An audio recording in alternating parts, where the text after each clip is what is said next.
சுகத்தை குறித்து நாம் பார்த்தோம். சரீர சுகம் எவ்வளவு முக்கியம் என்பதை நாம் பார்த்தோம். சரீரத்தில் நல்ல சுகம் இருந்தால் தான், ஆரோக்கியம் இருந்தால் தான் நல்ல வாழ்க்கை வாழ முடியும். அப்படி சரீரத்தில் நல்ல சுகம் இல்லைன்னா நமக்கும் பிரச்சனை, நம்மோட கூட இருக்கிறவங்களுக்கும் பிரச்சனை, நம்ம குடும்பத்தில் இருக்கிறவங்க பிரச்சனை, நம்ம அக்கம் பக்கத்தில் இருக்கிறவங்க பிரச்சனை. ஏன்னா சமாதானம் இழந்துடும். அப்போ சரீரத்தில் ஆரோக்கியம் ரொம்ப முக்கியமா இருக்கிறது. ஒரு மனிதனுக்கு மிகப்பெரிய சொத்து, காரு வாங்கலாம், பணம் வசதி எல்லாம் இருந்தாலும் ஆரோக்கியமான ஒரு சரீரம் இல்லை என்றால் அவன் அனுபவிக்க முடியாது எதையுமே. நல்ல சரீரம் ஆரோக்கியமா இல்லைன்னா அந்த கார்ல போக முடியாது. விளைவிடமாயிட்டா ஏசி போட்டு புரோஜனமா ஏசி போட முடியுமா? யோசிச்சு பாருங்க. சரீரத்தில் ஆரோக்கியம் இருந்தாதான் அந்த ஏசி நமக்கு உதவும். ஆரோக்கியம் இல்லைன்னா குளிர் என்ன பண்ண முடியும்? அப்போ எல்லாத்துக்குமே அனுபவிக்கிறதுக்கு ஆண்டவர் நமக்கு அதிகாரத்தை கொடுக்கிறார். மிகப்பெரிய சொத்து ஒரு மனிதனுக்கு ஆரோக்கியமான சரீரம். அந்த ஆரோக்கிய சரீரத்தை நாம் பெற்றுக்கொள்வதற்கான வழி வகைகளை எல்லாம் போன வாரத்தில் பார்த்தோம். எப்படி நம்ம வாழணும், எப்படி அதை சரீரத்தை ஒழுக்கணும், எப்படி கடவுளுக்கு முன்பாக நடக்கணும், எப்படி கடவுள் நமக்கு சுகத்தை தருகிறார் என்பதெல்லாம் பார்த்தோம். ஒரு மனிதன் மிகப்பெரிய சொத்து சரீர சுகம்தான். ஒரு மனிதன் நீண்ட நாட்களாக வாழ வேண்டும் என்று ஒரு மனிதன் விரும்புகிறார். நீண்ட நாட்களாக வாழ வேண்டும் விரும்புகிறான். எத்தனை பேர் நான் விரும்புறேன்னு சொல்றீங்க? ஆமே, இல்லையா? நான் எப்படி 100 வருஷம் வாழணும், கொஞ்சம் 100ஆவது விரும்புங்களேன். ஆமே, 100 வருஷமாவது வாழ நாம் விரும்பணும். அப்போ 100 வருஷம் வாழணும் நம்ம விரும்புறோம். நம்ம சரீரத்தை என்ன பண்ணணும்? காத்து கொள்ள வேண்டும். நம்ம என்ன பண்ணணும்? காத்து கொள்ளணும். எப்படி எல்லாம் காத்து கொள்றது அப்படின்னு நம்ம போன வாரத்தில் நம்ம பார்த்தோம். நல்ல ஆகாரத்தை நம்ம என்ன பண்ணணும்? சாப்பிடணும், நல்ல எக்ஸசைஸ் பண்ணணும். அது மாத்திரமல்ல, கர்த்தர் நானே ஒரு பரிகாரியான கர்த்தர் சொல்லிட்டார். நான் தான் உன் பரிகாரி, உன்னை உண்டாக்கினவன் நான் தான், உன்னை படைத்தவன் நான் தான், உன் சரீரத்தை ஆரோக்கியமாக்குறவன் நான் தான். நானே உன் பரிகாரியான கர்த்தர். எகிப்துக்கு வர பண்ணின ஒரு வியாதி உன்னை நான் என்ன பண்ண மாட்டேன், வர பண்ண மாட்டேன், வர விட மாட்டேன். ஆமே, உன் சரீரத்துல எந்த வியாதியும் நான் வர விட மாட்டேன் என்று கர்த்தர் சொல்றார். நான் தான் உன் பரிகாரி, நான் தான் உன்னை உண்டாக்கினவர், நான் தான் உன்னை ரட்சித்தவர், நான் தான் உன்னை பாவத்திலிருந்து விடுதலை ஆக்கினவர், இந்த பூமியில உன்னை உண்டு பண்ணினவர் நான் தான். ஆமே, நானே உன் பரிகாரியான கர்த்தர். நீ நீண்ட நாட்களை வாழ வேண்டும் என்றா உன் தேவனாய் கர்த்தரை நீ என்ன பண்ணணும்? சேவிக்க வேண்டும். ஆமே, அவரே உனக்கு தீர்க்காயுசா இருக்கிறார். அல்லேலூயா. நம்முடைய தேவன் நம்முடைய தீர்க்காயுசா இருக்கிறார். அவரை நம்பி வாழ்கிற ஒவ்வொருக்கும் ஆண்டவர் தீர்க்காயுசை தருகிறார். ஆமே, அப்ப இந்த தீர்க்காயுசை பெற வேண்டும்னா கர்த்தருக்கு பயப்படுவதிலே உனக்கு தீர்க்காயுசை உண்டு பண்ணும். உனக்கு தீர்க்காயுசு வேணும். நீங்க தீர்க்காயுசுகளா இருப்பீர்களாக. ஆமே, உங்களுக்கு சுகம் வருவதாக, உங்களுக்கு ஆரோக்கியம் வருவதாக என்று நான் சொல்றேன். ஆரோக்கியத்தோட நீ வாழணும், சுகத்தோட நீ வாழணும், பலத்தோட வாழணும் தான் தேவன் விரும்புகிறார். தேவ சித்தம் என்ன என்பது நீங்க கேட்டீங்கன்னா, நீ ஆரோக்கியமா வாழ்வது தான் தேவ சித்தம். ஆமே, நீ சுகத்தோடு இருப்பதுதான் தேவ சித்தம். காண்டாம் மிருகத்தை போல உனக்கு பலன் இருக்கணும். அந்த எகிப்து தேசத்திலே அடிமைப்பட்டு இருக்கும் போது, அவர்கள் விடுதலை செய்யும் போது, அந்த கோத்திரத்தில் ஒருவனும் பலவீனப்பட்ட இல்லை, ஒருத்தவனும் பலவீனம் இல்லை.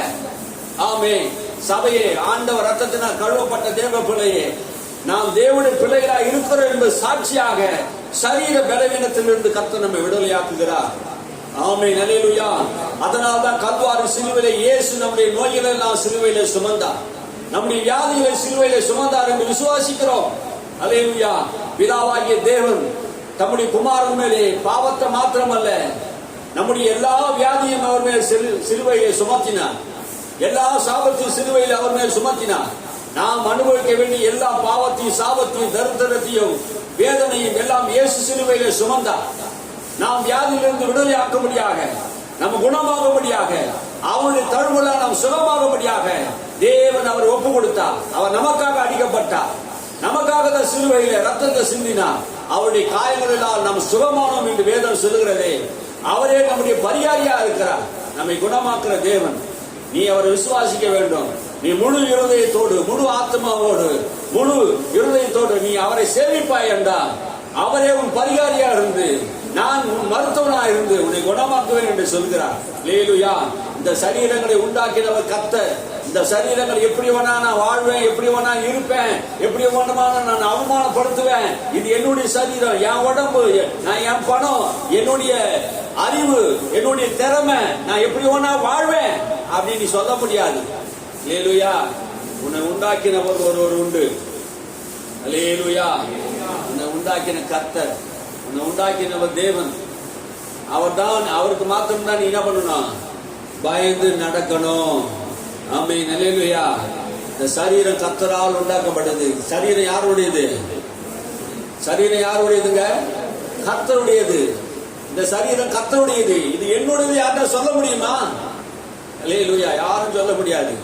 இந்த சரீரத்தை இயேசு ரத்தத்தை சிந்தி சம்பாதித்து இருக்கிறார்.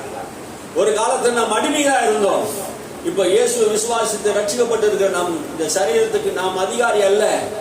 இந்த சரீரத்தை நாம் எப்படி பண்ணணுமா? காத்து கொள்ளணும். ஆகினால்தான் யாக்கோபு சொல்றார், உங்களில் ஒருவன் வியாதிப்பட்டிருந்தால் சபை மூப்பரை வரவழைக்க கடவான். அப்ப வியாதிப்படும் போது, விளைவின வரும்போது சபை மூப்பரை ஏன் வரவழைக்கணும்?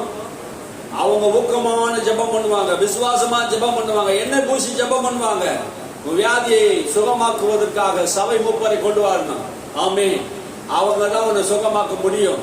ஒருவேளை பாவம் செய்திருந்தால் அந்த பாவத்தை ஆண்டவர் உனக்கு மன்னிப்பார். வியாதி பிசாசு கொண்டு வருகிறது இருந்தாலும் பாவத்தினாலும் வியாதி வருகிறது வேதம் சொல்லுகிறது. ஆகினால் பாவத்தை கர்த்தர் மன்னித்து உன் வியாதியை கர்த்தர் என்ன பண்ணுவாராம்? சுகமாக்கக்கூடியவரா இருக்கிறார். அல்லேலூயா. நானே உன் பரிகாரியான கர்த்தர். நம்ம தீர்க்காயுசாய் வாழணும், ஆயுசு நிறைய வாழணும் நம்ம நினைக்கிறோம்னா நம்ம கர்த்தருக்கு என்ன பண்ணணும்? பயந்து நடக்கணும். வேதம் சொல்லுது, உன் தாய் தகப்பனை கனம் பண்ணும் போது நீண்ட நாட்களை ஆண்டவர் உனக்கு தருவாரா. உன் தாயை தகப்பனை என்ன பண்ணணும்? கனம் பண்ணணும். அவமானப்படுத்தக்கூடாது. தாய் தகப்பனை பார்த்து நீ என்ன ஏன் பெத்த அப்படின்னு ஒரு கேள்வி கேட்ட, அம்மாவை அப்பாவை பார்த்து நம்ம கேள்வி கேட்போமானா? நீ ஒரு தண்டசோறு அம்மாவை பார்த்து அப்பாவை பார்த்து நம்ம சொல்லுவோமானா? அது அவமானப்படுத்துகிறோம். நம்மை உண்டாக்கி நம்ம படைத்த அவன் மூலமா தானே கடவுள் நம்ம கொண்டு வந்தாரு. அந்த பெத்த தாயையும் தகப்பனையும் பார்த்து நம்ம அவமானப்படுத்தும் போது நமக்கு தீர்க்காயுசு வராது. அவன் இருளி அவன் தீபம் அணிஞ்சு போயிடுமா. தாய் தகப்பனி கனம் பண்ணாதவுடைய ஆயுசு நாட்கள் எப்படி இருக்குமா? கார் இருள் வருமா அவனுக்கு. அந்த இருள்ல அவன் தீபம் என்ன பண்ணுமா? அணிஞ்சிடும். அவனுக்கு வெளிச்சம் இல்லாம போயிடும். பிள்ளைகளே, நான் சொல்றேன், கர்த்தருடைய வார்த்தை சொல்றது, உன் தாயின் தகப்பனை கனம் பண்ணு, நீண்ட நாட்கள் ஆண்டவர் உனக்கு தருவார். உன் தாய் பேச்சு உன் தகப்பனை பேச்சு நீ என்ன பண்ணு? கேளு. அப்போ சபைக்கு போவாருன்னு சொல்லுவாங்க. அப்போ என்ன பண்ணுவீங்க? அப்பா கேட்கணுமா? அது மாதிரி வார்த்தை எல்லாம் இல்லை. தாய் தகப்படி கனம் பண்ணு. கனம் பண்ணது அவங்களுக்கு செய்ய வேண்டிய கணத்தை பிள்ளையாகி நீங்க செய்ய வேண்டிய கணத்தை எல்லாம் செய்யணும். ஆமே, அதுதான் கணம். நான் எஜமானா என்னுடைய கணம் எங்க அப்படின்னு ஆண்டவர் கேட்கிறார். அப்போ கணம் பண்ணுதல் என்றால் மதிப்பு கொடுத்தல், அவருடைய சொல்லை கேட்பது. ஆமே, நாம் கடவுளுடைய வார்த்தையை கேட்டு அதுபடி நடக்கும் போது நமக்கு நீண்ட நாட்கள் தீர்க்காயுசா இருக்க முடியும். ஆமே, இந்த உலகம் முழுவதும் இருக்கிற மக்கள் எல்லாம் நீண்ட நாட்கள் வாழ்றாங்க. 40 வயசு 45 வயசுலயே அவன் பலன் இருக்கும் போதே இறந்துடுறான். பலன் இல்லை. சரீரத்தை 40 வயசுலாம் நல்ல வாலிப வயசு. 40 வயசு நீ மக்கள் வாழ முடியாத சூழ்நிலை இருக்கிறான். குடிச்சு குடிச்சு குடிச்சு என்ன பண்ணான்? கல்லீரல் போய் எத்தனையோ மக்களை நான் பார்க்கிறோம். குடிச்சு குடிச்சு செத்து போயிடறான். சின்ன சின்ன பிள்ளைகளா விட்டுட்டு செத்து போயிடறான். காரணம் என்ன? அவன் மதுபானம் குடிக்கிறதுனாலும் பாவம் செய்யறதுனாலும் அக்கிரமான வாழ்றதுனாலும் சீக்கிரத்தில் அவனோட வாழ்க்கை என்ன போயிடுது? அழிஞ்சு போயிட்டு. தமிழ்நாட்டில் கணக்கெடுத்து பாருங்க, 1.5 லட்சம் பேர் விதவைகளா இருக்கிறாங்க. அவங்க விதவையா இருக்கிறதுக்கு காரணம் என்ன? நியூஸ் என்ன சொல்லுது? தமிழ்நாட்டில் இவ்வளவு பேர் விதவையா இருக்க காரணம் என்ன? இளம் வயதிலே தங்கள் கணவரை இழந்த மக்கள் உண்டு. இளம் வயதிலே பிள்ளைகள், சின்ன சின்ன பிள்ளைகள். அப்பா இருந்தாதான் அந்த குடும்பத்துக்கு ஆரோக்கியங்க. அப்பா தான் என்ன பண்ணணும்? அந்த பிள்ளைகளை 18, 25 வயசு கல்யாணம் பண்ற வரைக்கும் அப்பா அந்த பொறுப்பெடுத்து அந்த பிள்ளைகளை நடத்தணும். 10 வயசுலயே அப்பா என்ன விட்டுட்டு செத்து போயிட்டு எப்படி இருக்கும்? எங்க ஃபேமிலியில் நாங்கள் அனுபவிச்சிருக்கோம்ல தெரியும்ல எங்களுக்கு. ஏதோ நம்ம சும்மா கதை பேசுறோம் கிடையாது, அனுபவிச்சு சொல்றோம். நம்ம சின்ன வயசுலயே இருக்கும்போது எங்க அப்பா இறந்துட்டார். எப்படி இறந்துட்டாரு நினைக்கிறீங்க? அவரும் அந்த காலத்துல குடிச்சுட்டா என்ன பண்ணாரு? சீக்கிரத்துல போயிட்டாரு. குடி ஒரு மனுஷனுடைய வாழ்க்கையில என்ன பண்ணுது? சரீர ஆரோக்கியத்தை இழக்க பண்ணுது. சரீரத்தை ஆரோக்கியத்தை இழக்க பண்ணுது. இன்னைக்கு நிறைய பேர் குடிச்சு தங்களுடைய வாழ்க்கையை அழித்துக் கொள்றார்கள். மக்கள், தேவ பிள்ளைகள் யாரும் நம்ம என்ன பண்ணக்கூடாது? புத்தி சொல்லணும் எல்லாருக்கும். நம்ம பிள்ளை சபையில யாரும் அது மாதிரி நம்ம செய்யக்கூடாது. ஆரோக்கியமா வாழணும்னு நினைக்கிறவங்க என்ன பண்ணணும்? தாய் தகப்பனை கனம் பண்ணணும், கர்த்தருக்கு பயப்படணும். இன்னொன்னு என்ன செய்யணும்? இந்த சரீரம் கர்த்தருடையது, இந்த சரீரத்தை நான் தீட்டுப்படுத்த மாட்டேன், இதை தேவனுடைய நாம மகிமைக்காக தான் இதை வைத்துக் கொள்வேன், இதை அசுத்தப்படுத்த மாட்டேன் என்ற தீர்மானம் நம்ம தான் எடுக்கணும். இந்த சரீரம் இச்சிக்கும். இந்த சரீரம் என்ன பண்ணுவோம்?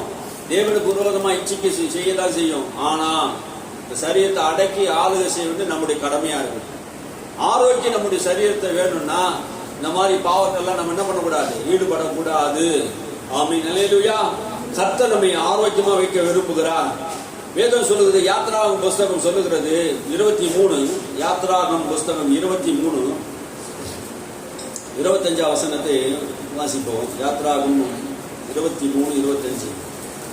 உங்கள் தேவனாகிய கர்த்தரையே சேவிக்க கடவீர்கள். அவர் உன் அப்பத்தையும் உன் தண்ணீரையும் ஆசீர்வதிப்பார். வியாதியை உன்னிலிருந்து விலக்குவேன். உன் தேவனாய் கர்த்தரை சேவிக்க கடவீர்கள். அப்போ என்ன செய்ய சொல்றாரு? மோசே என்ன சொல்றாரு? உன் தேவனாய் கர்த்தரை சேவிக்க கடவீர்கள். அப்போ உன் தேவனாய் கர்த்தரை நீ ஆராதிக்கும் போது, உன் தேவனாய் கர்த்தரை முழு இருதயத்தோடு சேவிக்கும் போது அவர் உன் அப்பத்தையும் தண்ணீரையும் ஆசீர்வதிப்பார். நாம் யாரை சேவிக்கணுமா? உன் தேவனாய் கர்த்தரை சேவிக்க வேண்டும். இஸ்ரவேல் மக்களே, எனக்கு செவி கொடுத்தால் நலமா இருக்கும் கர்த்தர் சொன்னாரே. அப்போ கர்த்தருடைய வார்த்தைக்கு நம்ம என்ன பண்ணணும்? செவி கொடுக்கணும். உன் தேவனாய் கர்த்தர் ஒருவரே தேவன். அவர் ஒருவருக்கு ஆராதனை, அவருக்கு மாத்திரம் ஆராதனை, அவருக்கு மாத்திரம் துதி. நீ இதை செய்தீனா என்ன நடக்குமா? உன் அப்பத்தையும் தண்ணீரையும் ஆசீர்வதித்து வியாதியை உன்னை விட்டு விலக்குவேன். அப்பத்தையும் தண்ணீரையும் ஆசீர்வதிக்கிறார். இன்னைக்கு வியாதி வருவதற்கு காரணம் என்ன? டாக்டர் கிட்ட போனா என்ன சொல்லுவாங்க? முதல் கேள்வி கேட்கறாங்க, என்ன சாப்பிட்டீங்க, என்ன குடிச்சீங்க? என்ன சாப்பிட்டீங்க, என்ன குடிச்சீங்க? காரமா, வயிற்று வலி போட்ட காரமா ஏதாவது சாப்பிட்டீங்களா? வயிறு ஏதாவது வயிறு பிரச்சனை என்ன சொல்லுவாங்க? நைட் ஏதாவது சிக்கன் சாப்பிட்டீங்கன்னா சூடாயிடுச்சா அப்படின்னு கேட்கறாங்க. வயிற்று வலி வர்றதுக்கு காரணம் என்ன? இப்படி பாருங்க, யோசனை பண்ணி பாருங்க.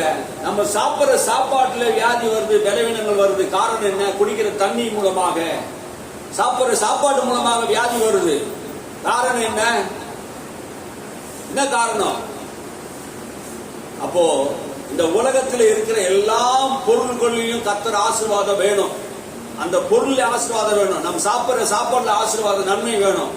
அப்போ நம்மளுக்கு முன்பாக சாப்பாடு வரும்போது அந்த சாப்பாடை என்ன பண்ணணும்? கர்த்தராகிய இயேசு கிறிஸ்து நாமத்தினாலே இந்த ஆகாரத்தை என்ன பண்றேன்? ஆசீர்வதிக்கிறேன். இதை சாப்பிடும் போது, இதை குடிக்கும் போது சரீரத்துக்கு நல்ல சுகமும் பலனும் ஆரோக்கியம் உண்டாவதாக இயேசுவின் நாமத்தினாலே இதை ஆசீர்வதிக்கிறேன்னு சொல்லி சாப்பிடணும். அப்படி சாப்பிடுறீங்களா? அப்படி சாப்பிடுறோமா? நிறைய நேரத்தில் என்ன பண்றோம்? சாப்பாடு வந்தவொடனே கர்த்தரை மறந்துடுவோம். சாப்பாடு வந்தவொடனே என்ன பண்ணிடுவோம்? கர்த்தரையே மறந்துடுவோம். ஆகாரம் கொடுக்கிற தேவனை நம்ம என்ன பண்ணுவோம்? மறந்துட்டு என்ன பண்ணுவோம்? சோத்திரம் பண்ண, நன்றி செலுத்த விட மாட்டோம். போய் ஒருத்தராம டக்கு டக்கு டக்கு டக்கு டக்குன்னு முடிச்சுட்டு என்ன பண்ணுவோம்? எழுந்து ஓடிடுவோம். நன்றி சொல்லணும். அல்லேலூயா. சில இடங்களில் நம்ம போறோம், ஆரோக்கியம் இல்லாமல் ஹோட்டல்ல ஆரோக்கியம் இல்லை. சில ஹோட்டல்ல ஆரோக்கியம் இல்லை. எல்லா ஹோட்டலையும் சொல்லல. சில இடத்துல ஆரோக்கியம் இல்லாத ஆட்கள், இந்த இந்திக்காரன்லாம் எல்லாம் எல்லா இடத்துலயும் வந்துடுறான் பாருங்க. அவனுக்குலாம் பான்புராக்க துப்பி அவன் பண்ற வேலையெல்லாம் பாத்தீங்கன்னா சாப்பிட கூட முடியல. சில இடத்துல கறி பல மாசங்களாக ஃப்ரீசர்ல வச்சு அந்த கறியை சமைச்சு போறான். அந்த சாப்பிடும் போது ஒரு நீச்சு நாத்தம் அடிக்கும். அது எப்படி இருக்கும்? ஒரு வாசனை ஒரு மாதிரி இருக்கும் பாருங்க. அது சாப்பிடும் போது நம்ம சரீரம் கெட்டு போகுது. எதனால? பல மாசமா சீப்பா வாங்கி வந்துடும், எத்தனை கிலோ. அது வியாபாரம் ஆகலன்னா இன்னைக்கு செய்து வச்ச கறி மறுநாள் என்ன பண்ண, சூடு பண்ணி கொடுக்குறோம் சில இடத்துல. அதை சாப்பிட்டு என்ன வரும்? சரீரத்தில் ஆரோக்கியம் கெட்டுடும், பலவீனம் ஆயிடும். குடிக்கிற தண்ணி நல்ல தண்ணீரா இருந்தா தான் நல்லா இருக்கும். ஆனா இன்னைக்கு குடிக்கிற தண்ணி நல்ல தண்ணீரா ஆண்டவர் நமக்கு கொடுத்திருக்கிறார். ஆமென், அல்லேலூயா. ஆரோக்கியம் வேணும்னா அப்பத்தையும் தண்ணீரும் தேவன் என்ன பண்ணா? ஆசீர்வதித்து வியாதி நம்ம விட்டு விலக்குவார். அப்பத்தையும் தண்ணீரையும் ஆசீர்வதித்து, அது எவ்வளவு பெரிய, எந்த பெரிய அப்பமா இருந்தாலும் எவ்வளவு பேர் நல்ல தண்ணியா இருந்தாலும் ஆண்டவர் ஆசீர்வாதம் அதில் இருக்கணும். ஆமென், அல்லேலூயா. அப்போ அப்பத்தையும் தண்ணீர் யாரை ஆசீர்வதிப்பாரு? நம்ம சாப்பிடுற சாப்பாடு கர்த்தர் தான் ஆசீர்வதிக்கிறவரா இருக்கிறார். நம்ம ஜெபம் பண்ணி ஸ்தோத்திரம் பண்ணி, ஆண்டவரே நீ கொடுத்த இந்த ஆகாரத்துக்காக ஸ்தோத்திரம், இந்த ஆகாரத்தை இயேசு கிறிஸ்து நாமத்தில் நான் ஆசீர்வதிக்கிறேன் என்று நீ சொல்லிட்டு சாப்பிடணும். தேவனே நீ இந்த ஆகாரத்தை கொடுத்ததுக்காக ஸ்தோத்திரம் சொல்லணும். அப்போ அப்பத்தையும் தண்ணீர் உன்னை என்ன பண்ணுவேன்? ஆசீர்வதித்து வியாதியை உன்னை விட்டு விலக்குவேன். அப்போ தேவனுடைய வார்த்தை வியாதியை நம்ம விட்டு விலக்குகிறது தான் அந்த தேவனுடைய வேலையா இருக்குது. நம் சரீரத்தில் வியாதி ஆளுக செய்யக்கூடாது என்பதுதான் பழைய ஏற்பாட்டிலும் சரி புதிய ஏற்பாட்டிலும் சரி. வியாதி நம்ம விட்டு விலக்குவார், நம்ம விட்டு நம்ம சரீரத்தை இருக்க விட மாட்டார். அல்லேலூயா. அது பழைய ஏற்பாடு காலத்தில். அது மாத்திரமல்ல, கர்ப்பம் விழுகிறதும் மலடு உன் தேசத்திலே இருப்பதில்லை, உன் ஆயுசு நாட்களை பூர்ணப்படுத்துவேன். உங்க பெண் பிள்ளைகள் பெற்றெடுப்பார்கள். உன் பெண் பிள்ளைகளுடைய வாழ்க்கையில கர்ப்பம் என்ன பண்ணதில்லை, பிள்ளைகளை பெற்றெடுத்து அந்த பிள்ளைகளுக்கு பூர்ண ஆயுசை தருவாராம். அந்த கர்ப்பம் கூட மலட்டு தன்மை வராதான். கர்த்தர் நமக்கு என்ன பண்றாரு? ஆயுசு பெருக்க பண்ணுகிறார், பிள்ளைகளுடைய ஆயுசு பெருக்க பண்ணுகிறார். உன் பிள்ளைகளின் வாழ்வை காண்பாய். நீ கர்த்தருக்கு பயந்து விதமாய் நடக்கும் போது எருசலேமில் வாழ்வை காண்பாய். உன் பிள்ளைகள் வாழ்வை காண்பாய். உன் பிள்ளைகள் பந்திய சுற்றில் ஒளிவ வர கண்ணுகளை போல இருப்பார்கள். ஆமே. உன் பிள்ளைகளுடைய சமாதானம் உனக்கு பெரிதா இருக்கும். உங்கள் பிள்ளைகள் இஸ்ரவேலில் அற்புதங்களாக அடையாளங்களாக இருப்பார்கள். கடவுளுக்கு பயந்து நீ நடக்கும் போது உன்னையும் ஆசீர்வதிப்பார், உன் பிள்ளைகளையும் ஆசீர்வதிப்பார், உன் ஆடு மாடுகளின் மந்தையும் ஆண்டவர் ஆசீர்வதிப்பார். அது மலடு இருப்பதில்லை என்று கர்த்தர் சொல்றார். அல்லேலூயா. நம் மலடா இருக்க முடியாது. சரீரத்தில் ஆரோக்கியமா இருக்கணும், சந்ததிகளை நாம் பெறணும். இந்த பூமியில கர்த்தருடைய நாம மகிமைக்காக நாம் வாழணும். நாமும் நம்முடைய பிள்ளைகள் எல்லாம் கர்த்தரை சேவிக்கணும். நானும் என் வீட்டாரும் கர்த்தரையே சேமிப்போம். கர்த்தரை சேமிப்பது ஆகாது என்று கண்டால் யாரை நீங்கள் சேமிக்க போறீங்க? யோசுவா தான் சொன்னார், கர்த்தரை சேமிக்காமல் போன யாரை நீங்க சேமிக்க போறீங்க? உன்னை உண்டாக்கினவர் அவர் தான், படைத்தவர் அவரை நீங்க சேவிக்கணும். ஆமென், அல்லேலூயா. அப்பத்தையும் தண்ணீரை ஆசீர்வதித்து வியாதியை உன்னை விட்டு விலக்கி உனக்கு பூர்ண ஆயுசை தருகிறவர். உனக்கு பூர்ண ஆயுசு. பூர்ண ஆயுசுனா என்னன்னா அர்த்தம் தெரியுமா? பூர்ண ஆயுசுனா எத்தனை பேருக்கு தெரியும்? எத்தனை வயசு வரை பூர்ண ஆயுசு? 100 வருஷம், 120 வருஷம், 80 வருஷம், அது பூர்ண ஆயுசு அப்படின்னு சொல்றீங்க. பூர்ண ஆயுசுன்னா என்ன அர்த்தம் தெரியுமா? பைபிள் என்ன சொல்லுது? பூர்ண ஆயுசுன்னா ஆண்டவர் உன்னை கொண்டு எதையெல்லாம் செய்யணும் தேவன் திட்டத்தை வைத்தாரோ அந்த திட்டத்தை எல்லாம் முழுசா செய்து முடிச்சுட்டு மறிக்கிறது தான் பூர்ண ஆயுசு. அது 40 இருக்கலாம், 70 இருக்கலாம், 80 இருக்கலாம், ஏதோ ஒன்று. உனக்கு கொடுத்த வேலையை நீ செய்யாம போயிட்டீங்கன்னா அது பெண்ணிக்கு தானே, வேற ஒருத்தன் தான் செய்யணும். வந்து தாவீது மரிக்கும் போது அவன் பூர்ண ஆயுசு உள்ளவனா மரித்தான் என்று வேதம் சொல்லுது. தாவீதுக்கு ஆண்டவர் என்னென்ன வேலை கொடுத்தாரு எல்லாத்தையும் செய்து முடிச்சுட்டார். அல்லேலூயா, அல்லேலூயா. அப்போ தேவனுடைய திட்டத்தின்படி நம்ம வாழுவது. பூர்ண ஆயுசை கர்த்தர் என்ன பண்றாரு? நமக்கு தருகிறார். யோபு பூர்ண ஆயுசு உள்ளவனாய் வாழ்ந்தான். ஆமென், அல்லேலூயா. யோபுடைய வாழ்க்கை நீங்க கவனிச்சோம்னா பூர்ண ஆயுசு 110 வருஷம், 210 வருஷம். ஆமென். 70 வருஷம் அவர் பூமியில அவர் என்ன பண்ணாரு? 70 வருஷம் வாழ்ந்த போது ரெட்டிப்பான நன்மை தரும் சொன்னாரு. 70 370 என்ன ஆச்சு? 370 எவ்வளவு ஆச்சு? 210 வருஷம். 210 வருஷம் பூமியில என்ன பண்ணாரு? அவர் வாழ்ந்தார். பூர்ண ஆயுசாக யோபு என்ன பண்ணாரு? மரித்தார். நம்மளுக்கு பூர்ண ஆயுசு வேணும், இரட்டத்தனியான நன்மைகள் வேணும், நல்ல ஆரோக்கியமான சரீரம் வேணும். ஆமென், அல்லேலூயா. நமக்கு ஆண்டவர் ஆரோக்கியமான சரீரத்தை தான் வேதம் சொல்லுகிறது. சங்கீத புஸ்தகம் 103 சங்கீத புஸ்தகத்தை எடுத்துக்கொள்ளுங்க. 103 எடுத்தீங்களா? 3ஆம் வசனத்தை வாசிப்போம். அவர் உன் அக்கிரமங்களை எல்லாம் மன்னித்து உன் நோய்களை எல்லாம் குணமாக்கி உன் பிராணனை அழிவுக்கு விலக்கி மீட்டு உன்னை கிருபையினாலும் இரக்கங்களினாலும் முடிசூட்டி நன்மையினால் உன் வாயை திருப்தியாக்குகிறார். கழுகுக்கு சமானமாய் உன் வயது திரும்ப வார வயது போலாகிறது. பாருங்க, அவர் உன் அக்கிரமங்கள் எல்லாம் மன்னித்து உன் நோய்கள் எல்லாம் குணமாக்கி. சங்கீதக்காரன் பாடுறான், தாவீது அவரின் அக்கிரமங்கள் எல்லாம் மன்னித்து நோய்கள் எல்லாம் குணமாக்குகிறார். கர்த்தர் நம்முடைய அக்கிரமங்களை எல்லாம் மன்னிக்கிறவராக இருக்கிறார். நம் நோய்கள் எல்லாம் குணமாக்குற தேவனா இருக்கிறார். அதான் வேதம் சொல்லுகிறது, நம் அக்கிரமத்தை எல்லாம் தேவன் என்ன பண்றாரு? மன்னிக்கிறவரா, குணமாக்குறவரா இருக்கிறார். நம்மை ஆண்டவர் குணமாக்குறார். எவ்வளவு அக்கிரமம் செய்திருப்போம், வேதம் சொல்லுது எவ்வளவு அக்கிரமம் நம்ம செய்திருப்போம். ஆண்டவர் எல்லாத்தையும் மன்னிச்சுட்டு நம்ம நோயெல்லாம் குணமாக்கிட்டு என்ன பண்றாரா? உன் பிராணனை அழிவுக்கு விலக்கி அப்படின்னா உன் கல்லறைக்கு போக வேண்டிய முன்ன என்ன பண்றாராம்? கல்லறையிலிருந்து உன்னை மீட்டு உன்னை கிருபையினாலும் இரக்கங்களினாலும் முடிச்சூட்டுகிறார். பாவத்தினாலே உனக்கு மரணம் தான் உனக்கு கொடுக்கப்படணும். ஆனா கிருபையினும் இரக்கத்தினாலே ஆண்டவர் என்ன பண்றாரா? முடிச்சூட்டி அப்படின்னு என்ன அர்த்தம்? தலையில உனக்கு கிருபையும் இரக்கத்தையும் வைத்து உனக்கு முடிச்சூட்டுகிறார். அந்த இரக்கம் அந்த கிருபை தான் உன்னை என்ன பண்ணுது? உன்னை காப்பாத்துது. ஆமென். தேவனுடைய கிருபை. நம்ம இப்போது நிற்பது, நிர்மூலமாகாது இருப்பது தேவனுடைய சுத்த கிருபை. ஆமென். அவர் நம்முடைய பாவங்களை மன்னித்ததுனால தான் நம்ம இன்னைக்கு உயிரோடு கூட இருக்கிறோம். அக்கிரமங்களை மன்னித்தார், நோய்களை மன்னித்தார். எல்லாத்தையும் மன்னித்ததுனால தான், அவர் மன்னிக்கிற கிருபையும் தயவும் உள்ளவராக இருக்கிறதுனால தான் இன்னைக்கு வியாதி இல்லாம பலவீனம் இல்லாத நம்ம இருக்கிறோம். எவ்வளவு பாவங்கள் நம்முடைய வாழ்க்கையில வந்திருந்தாலும் அந்த பாவத்தை எல்லாம் மன்னித்து நோய்களை விலக்கி நன்மையினாலே உன் வாயை திருப்தியாக்குகிறார். நன்மையினாலே கழுகுக்கு சமமாய் உன் வாயை திரும்ப, உன் வயதை உன் திரும்ப வாழ வயதை போல ஆக்குகிறார். நன்மையினால் உன் வாயை என்ன பண்ணார? திருப்தியாக்குறார். நன்மையினால் உன் வாயை திருப்தியாக்குறார் அப்படின்னா உங்ககிட்ட யாருன்னா கேட்டாருன்னா என்ன சொல்லுவீங்க? நீங்க எப்படி இங்க இருக்கிறீங்கன்னு கேட்டா என்ன சொல்லுவீங்க? நன்மையினால் வாயை திருப்தியாக்கி இருக்கிறார்னா வாய் என்ன சொல்லும்? கர்த்தருடைய கிருபையினால நான் நல்லா இருக்கணும்னு சொல்லும். அப்படி இல்லை, அந்த கிருபை உனக்கு இல்லைன்னா நீ என்ன சொல்லுவ? எங்கப்பா சொல்றது, என்னப்பா சொல்றது?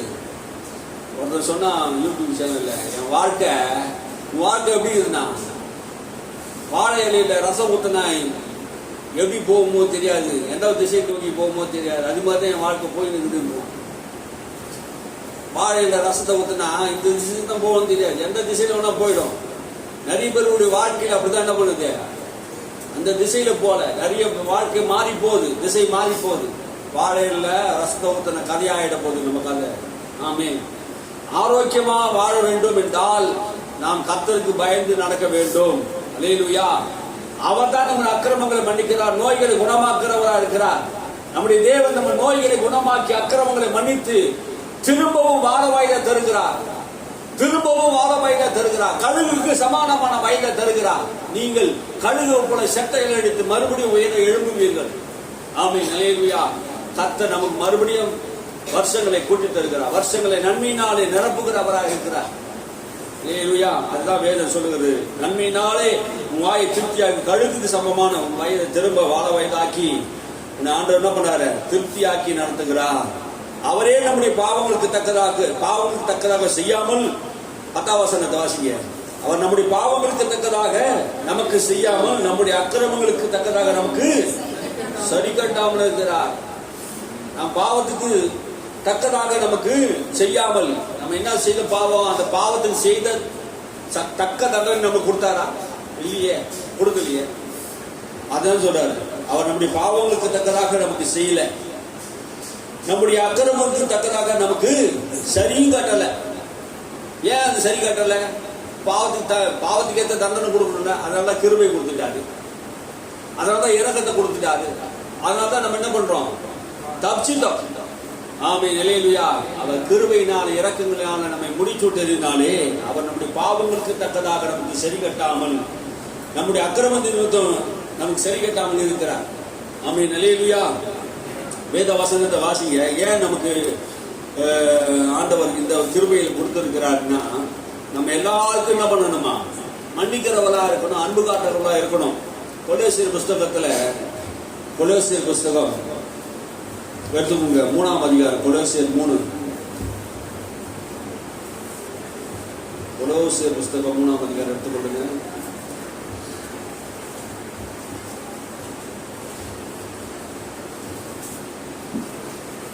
எடுத்துட்டீங்களா?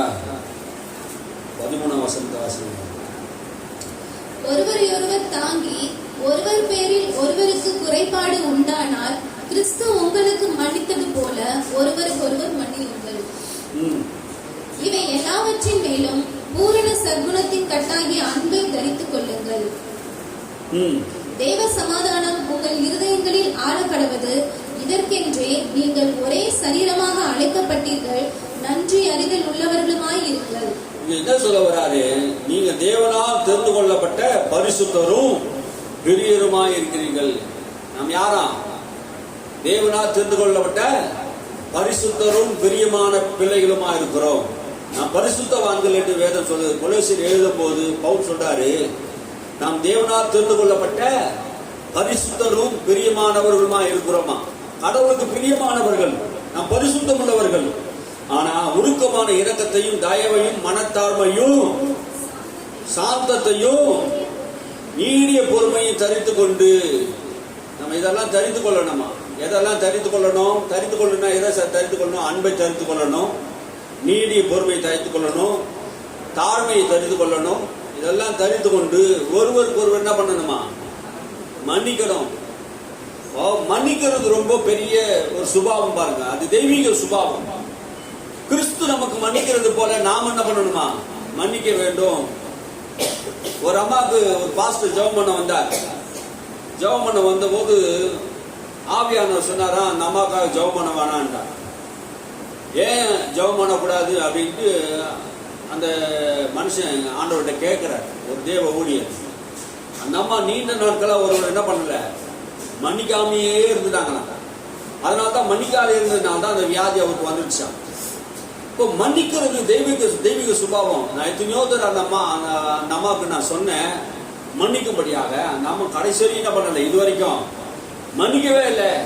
நம்ம விட்டுடு, நான் அவங்க ஆரோக்கியத்தை வர பண்ண மாட்டேன், நீ ஜெபம் பண்ணா ஆரோக்கியத்தை வர மாட்டேன், கையெடு, அந்தம்மா மேல இருந்து கையை எடுத்துடு அப்படின்ட்டார்.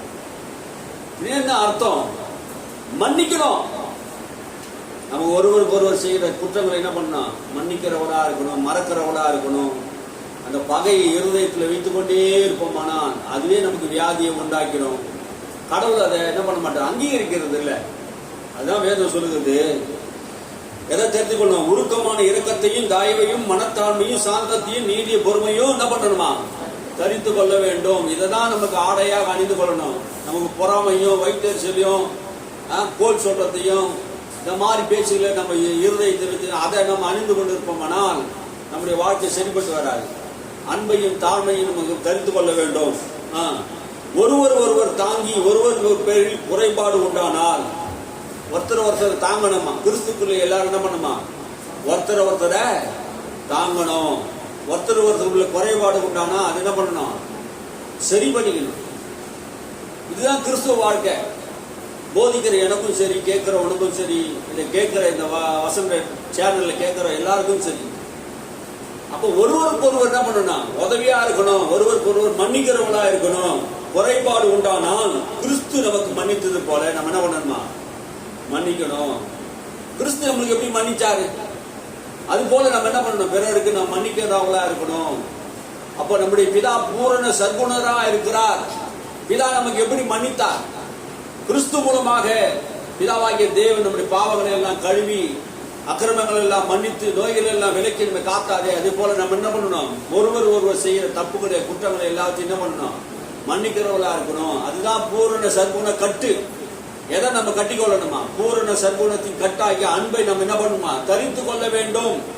அன்பில்லாமல் நம்முடைய வாழ்க்கையிலே வாழ்வோம் என்றால், அந்த அன்பு இல்லை என்றால் நம்முடைய வாழ்க்கையிலே சரீரத்தில் ஆரோக்கியம் இருக்காது.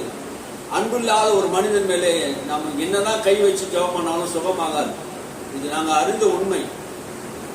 தேவனை நேசிக்காமல் மற்றவர்களை நேசிக்காமல் நம்ம இருப்போமானால் ஆரோக்கியம் நம்ம சரீரத்தை வராது. யார் மேலே நம்ம பகையா இருப்போமானால் காணிக்கை கூட அங்கீகரிக்க மாட்டாங்க. நீங்க ஒருத்தர் சண்டை போட்டுக்கிட்டு இருந்தீங்கன்னா, நீ தேவாலயத்துக்கு வரும்போது காணிக்கை போடும் போது அந்த காணிக்கை என்ன பண்ணணும்? அங்கே தேவாலயத்தை வச்சுட்டு போய் முதல் சகோதர இடத்துல என்ன பண்ணணுமா? ஒப்புரவாயிட்டு அதுக்கப்புறம் காணிக்கை போடணும். அங்க வச்சுட்டு போக சொன்னாரு. அவன் போயிட்டான், காணிக்கை எடுத்துட்டு போயிட்டான். நான் மறுபடியும் அவன் வரமாட்டான் போடுறதுக்கு. அதனால என்ன பண்ணணும்? முதல்ல போய் ஒப்புரவாயிட்டு வா. அப்ப காணிக்கை தேவனுக்கு பிரியம் இல்லை. எது பிரியம்? நீ ஒருத்தருக்கு ஒருத்தர் அன்பா இருக்கிறது தான் தேவனுக்கு தெரியும். ஒருத்தருக்கு ஒருத்தர் குறைபாடு உண்டானா, குடும்பத்தில் ஏதாவது குறைபாடு உண்டானா, பிள்ளைகளுக்கு ஏதாவது குறைபாடு உண்டானா, அப்பா அம்மாவுக்கு பிள்ளைகள் மேல குறைபாடு உண்டானா, இல்லை கூட வேலை செய்யறவங்க மேல உனக்கு குறைபாடு உண்டானா, நமக்கு எதிர்த்து தான் பேசுவாங்க, நம்ம பகைச்சு தான் பேசுவாங்க.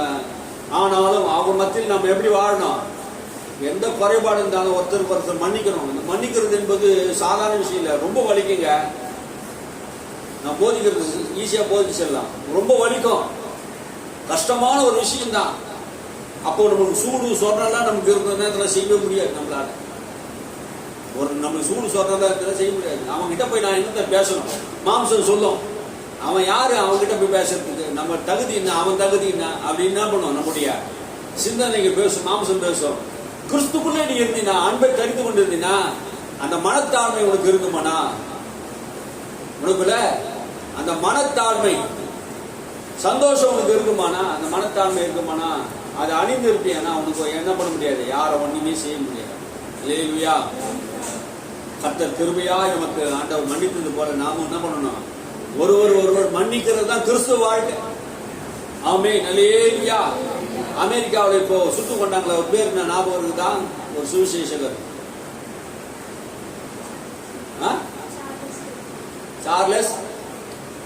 சார்லஸ் கேக்கா கிரிக், சார்லஸ் கிரிக். அவங்க மனைவி என்ன சொன்னாங்க?